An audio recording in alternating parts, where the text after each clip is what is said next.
नमस्कार, मैं हूं विजय और आप देख रहे हैं यूपी न्यूज। केंद्र सरकार ने साफ कर दिया है कि कर्मचारियों को 18 माह का बकाया DA/DR यानी कि महंगाई भत्ता, महंगाई राहत नहीं मिलेगा। विभिन्न कर्मचारी संगठन लंबे समय से सरकार से इसकी मांग कर रहे थे।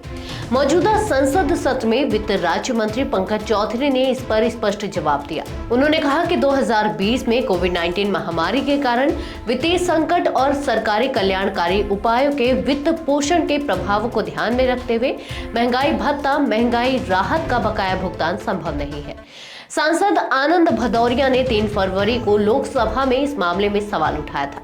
उनका सवाल था कि क्या कोविड-19 के दौरान 18 महीने के लिए DA/DR रोक दिए गए थे, और अगर हाँ तो इसके बारे में सरकार का क्या रुख है। पंकज चौधरी ने जवाब में बताया कि जनवरी 2020 से जून 2021 तक महंगाई भत्ते की 3 किस्तें फ्रीज कर दी गई थी। इसका उद्देश्य सरकारी वित्त पर दबाव को कम करना था। सरकार ने कोविड-19 के दौरान 34,402 करोड़ रुपए बचाए थे, जब उसने कर्मचारियों का DA/DR रोक दिया था। इस विषय पर वित्त मंत्रालय को कई पत्र भी दिए गए थे, लेकिन सरकार ने स्पष्ट रूप से कहा कि मौजूदा आर्थिक परिस्थितियों में बकाया राशि देना संभव नहीं है। इस बीच national joint council of action यानी कि NJCA के सदस्य और अखिल भारतीय रक्षा कर्मचारी महासंघ के महासचिव C श्री कुमार ने कहा कि कई बार सरकार से 18 माह के DA/DR के भुगतान के लिए अनुरोध किया गया था।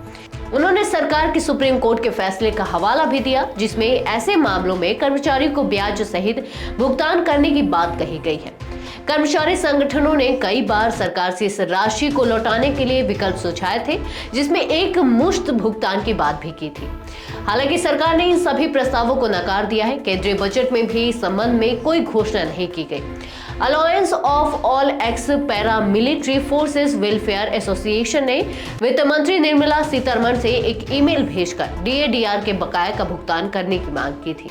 केंद्रीय मंत्री अनुराग ठाकुर ने कोरोना काल के बाद यह घोषणा की थी कि कर्मचारियों को 28% DA मिलेगा, लेकिन बकाया एरियर के बारे में कोई स्पष्ट जानकारी नहीं दी गई।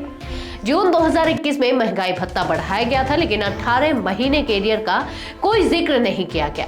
कुल मिलाकर सरकार ने कई बार स्पष्ट किया है कि DA/DR का एरियर जारी करना इस समय व्यावहारिक नहीं है। कर्मचारियों और पेंशनरों के लिए यह एक निराशाजनक स्थिति है, क्योंकि सरकार ने फिलहाल बकाया राशि को देने से मना कर दिया है। तो यह थी हमारी आज की खास रिपोर्ट। आपको ये कैसी लगी, अपने विचार हमसे साझा करें। इस वीडियो को लाइक और शेयर करें, साथ ही चैनल को सब्सक्राइब करें। यूबी न्यूज आपके लिए लाता रहेगा देश विदेश से जुड़ी ऐसी ही तमाम खबरें। तब तक के लिए धन्यवाद।